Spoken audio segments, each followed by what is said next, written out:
Kali ini Mimin akan melanjutkan hukum pedang surgawi. Seperti apa ceritanya? Jangan lupa like, comment, subscribe, and share. Intro dulu.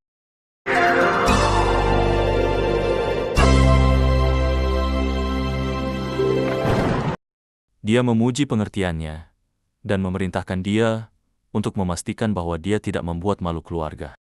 Sang ibu memperingatkan anak itu untuk tidak terlalu santai saat tidak diawasi. Oh iya, sang ibu sendiri bernama Baek Mi-ju, dan sang anak laki-laki bernama Yeon Jo-ha. Baek Mi-ju kembali ke anak-anaknya yang lain. Dia memilih Mu-baik anak tertuanya, yang dia sebut sebagai hartanya, dan menugaskan tugas penting untuk bertemu Nangong Yeon putri pamannya, serta berteman dengannya. Baek Mi-ju bertanya apakah dia mengerti, lalu Mu-baik meyakinkannya bahwa dia akan mengingat tugas itu. Para tamu tiba di manor, dan disambut oleh Yeon War-yong, sang kepala keluarga. Lalu diperkenalkan anak pertama keluarga Nangong, bernama Nangong Chun. Ketika sang ibu Nangong memperkenalkan anak keduanya, Nangong Yen, dia tiba-tiba menghilang. Sang kaisar pedang menunjukkan kekecewaannya, dan ibu Nangong meminta maaf menjelaskan bahwa putrinya sering menghilang tanpa suara.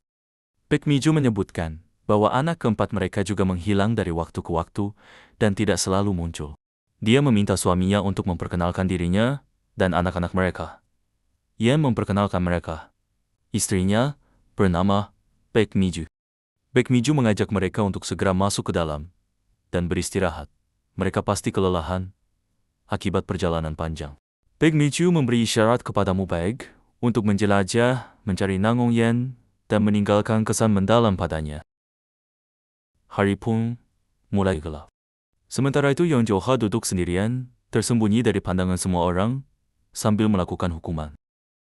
Menunggu para tamu pergi dari Waryeong Manor dengan lengannya yang sakit karena dihukum lama, dan dia lapar. Kelelahan menyebabkan matanya terpejam.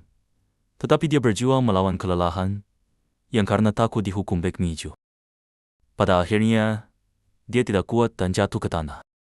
Lalu terlihat seseorang berlari ke arah Yeon Jo-ha. Yeon Jo-ha samar-samar mendengar langkah kaki pun terbangun.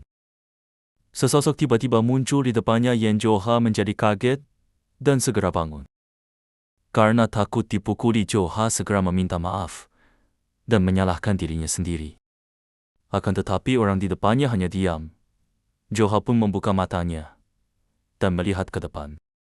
Alangkah kagetnya Jo-ha melihat orang di depannya. Orang itu bukan Baek Mi-ju, melainkan gadis cantik. Berpindah ke aula, terdengar teriakan setelah mendengar berita perjodohan dengan klan Nangong.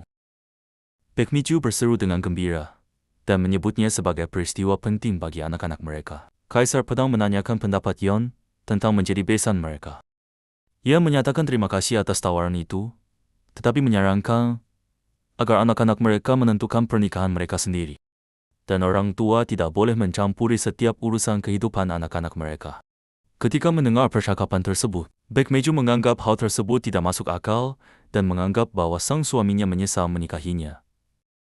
Karena mereka sendiri dijodohkan, dia pun jadi marah. Padahal ia telah bekerja keras untuk keluarga mereka. Lalu, Baek Mi-ju bertanya ke Kaisar Pedang, apa mungkin anak-anak mereka saling menyukai?